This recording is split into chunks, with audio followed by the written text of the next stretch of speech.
अब हम सभी वाल्मीकि रामायण का स्वाध्याय करेंगे।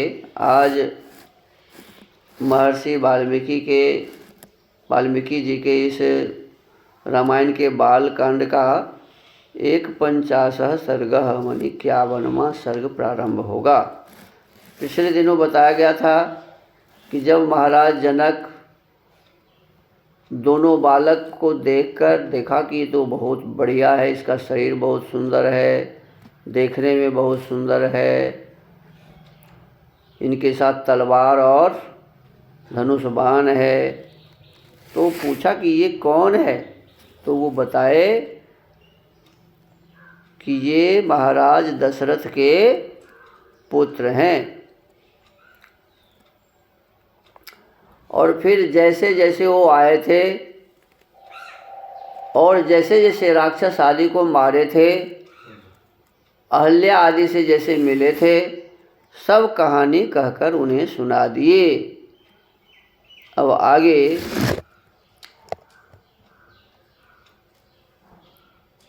51वें सर्ग में कहा गया है, तस्य तद्वचनं श्रुत्वा विश्वामित्रस्य धीमतः हृष्टरोमा महातेजाः शतानंदो महातपाः। परम बुद्धिमान विश्वामित्र जी की यह बात सुनकर महातेजस्वी महातपस्वी शतानंद जी के शरीर में रोमांच हो आया। जैसे कहा कि अहल्या जी से मिलकर ये आ रहे हैं, तो अहल्या जी का बेटा था ना शतानंद, शतानंद के भीतर में रोमांच हो आया, उत्सुकता हुई कि मेरे माँ से मिल के आए हैं। गौतमस्य सुतो ज्येष्ठस् तपसा द्योतित प्रभ राम संदर्शनादेव परं विस्मयमागतः। वे गौतम के ज्येष्ठ पुत्र थे, माने अहल्या और गौतम जी के बड़े पुत्र थे। तपस्या से उनकी कांति प्रकाशित हो रही थी। वे श्री रामचंद्र जी के दर्शन मात्र से ही बड़े विस्मित हुए।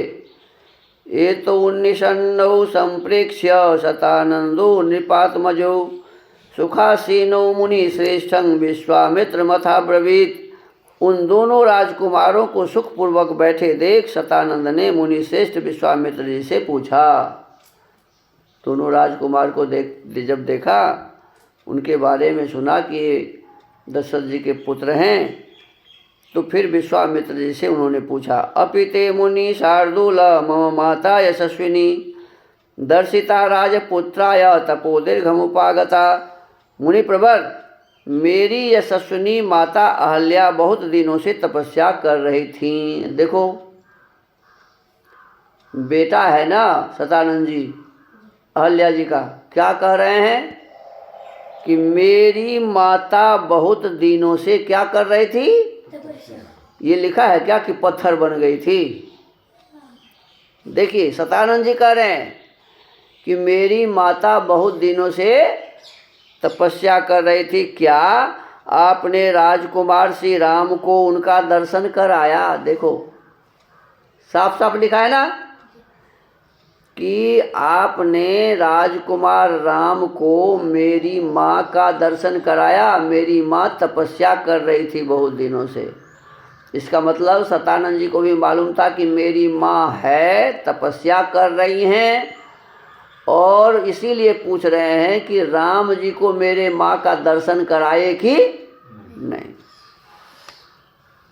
अपि रामे महातेजा मम माता यशस्विनी वन्य रूपा हरत पूजां पूजार्हे सर्वदेही नाम।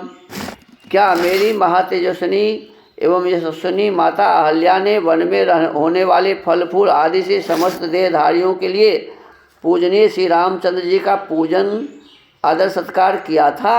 अब देखो, ये भी कह रहे हैं कि मेरी माँ राम जी को फल फूल आदि से सत्कार किए, माने भोजन जाचरण कराए कि नहीं कराई।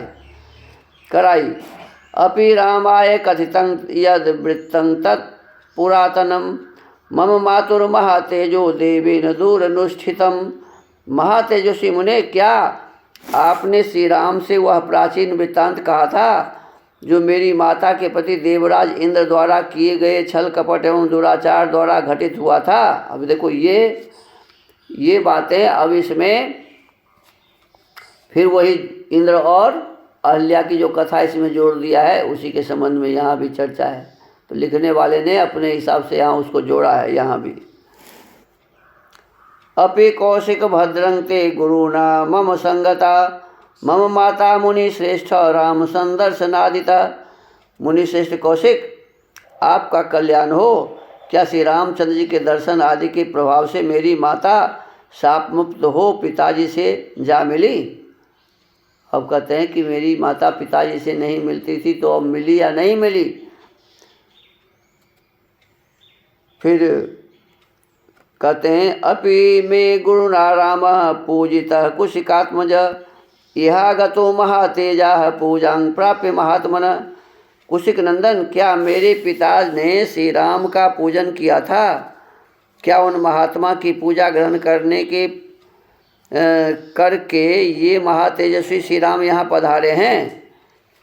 अपि शांतेन मनसा गुरुर्मे कुशिकात्मज इहा गतेन रामेन पूजितेन अभिवादितः। विश्वामित्र जी, क्या यहाँ आकर मेरे माता पिता द्वारा सम्मानित हुए श्री राम ने मेरे पूज्य पिता का शांत चित्त से अभिवादन किया था? तच्छ्रुत्वा वचनं तस्य विश्वामित्रो महामुनिः प्रत्युवाच सतानंदं वाक्यज्यो वाक्य कोविदम। सतानंद का यह प्रश्न सुनकर बोलने की कला जानने वाले महामुनि विश्वामित्र ने बातचीत करने में कुशल सतानंद को इस प्रकार उत्तर दिया। नातिक्रांतं मुनि श्रेष्ठ यत् कर्तव्यं कृतं मया संगता मुनिना पत्नी भार्गवेणेव रेणुका। मुनि श्रेष्ठ, मैंने कुछ उठा नहीं रखा है। मेरा जो कर्तव्य था उसे मैंने पूरा किया। महर्षि गौतम से उनकी पत्नी अहल्या उसी प्रकार जा मिली है जैसे भृगुवंशी जमदग्नि से रेणुका मिली है।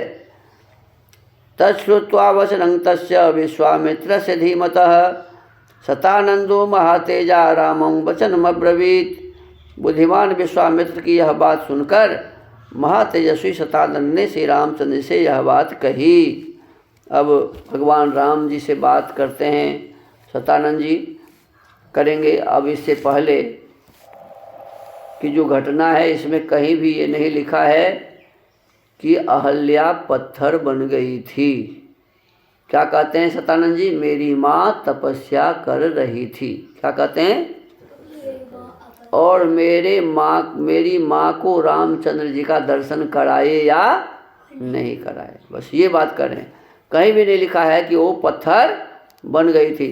अब पता नहीं तुलसी बाबा को ये कहाँ से सूझा, उन्होंने अहल्या को पत्थर बना दिया।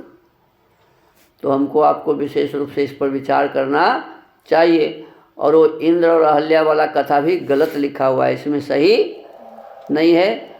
इंद्र और अहल्या का भी कथा आप लोग स्वामी दयानंद सरस्वती जी के हिसाब से जानते हैं कि इंद्र कहते हैं सूर्य को, गौतम कहते हैं चंद्रमा को, अहल्या कहते हैं रात को। रात और गौतम अर्थात रात नामी अहल्या गौतम रूपी चंद्रमा के साथ ही रात में न रहते हैं, इसीलिए पति पत्नी का उसमें अलंकार किया हुआ है। कोई न पत्नी है और न कोई पुरुष है, और बस अलंकार मात्र है। अलंकार रूप से कहा गया है कि रात पत्नी है अहल्या और चंद्रमा गौतम पति हैं। और इंद्र क्या करता है? सूर्य क्या करता है जी? रात को नष्ट कर देता है, रात को नष्ट कर देता है। तो इसीलिए कहा कि गौतम के पत्नी को गौतम की पत्नी अहल्या अर्थात रात को इंद्र रूपी सूर्य क्या किया जी? उसके सील का हरण कर लिया। क्या कहा? उसके सील का हरण कर लिया। तो इस कथा को लोग इसके साथ जोड़ दिए हैं। अहल्या कोई गलत महिला नहीं थी। गौतम कभी किसी को शराप नहीं दिए थे, और अहल्या और गौतम दोनों विद्वान और विदुषी थे। इसीलिए उनके पुत्र सतानंद जी बहुत बड़े विद्वान थे, जो राजा जनक जी के दरबार में उनके पुरोहित थे। तो हमको आपको इस प्रकार से इस कथा को जानना चाहिए। और विद्वानों को इस पर विचार करके अहल्या को गलत साबित करके अपने ही विद्वानों के ऊपर में कलंक नहीं, विदुषियों के ऊपर में कलंक नहीं लगाना चाहिए। एक तरफ तो इंद्र को हम भगवान कहते हैं और दूसरी तरफ उन्हें बलात्कारी कहते हैं। हाँ बताओ, एक तरफ अहल्या को गौतम मुनि की पत्नी कहते हैं, सतानंद की माँ कहते हैं, और दूसरी तरफ उन पर भ्रष्टाचार करने का आरोप लगाते हैं। ये सभी बातें हम लोगों को समझदारी से इसका विचार करना चाहिए। शतपथ ब्राह्मण में जो कथा लिखी हुई है वही ठीक है, और उसको लोगों ने अहल्या और गौतम के साथ जोड़ दिया है। इसीलिए ये मालूम पड़ता है कि अहल्या खराब थी, गौतम श्राप दिए, इस प्रकार की बातें। तो आज के इस वाल्मीकि रामायण के स्वाध्याय के क्रम को यहीं विराम देते हैं। ओम।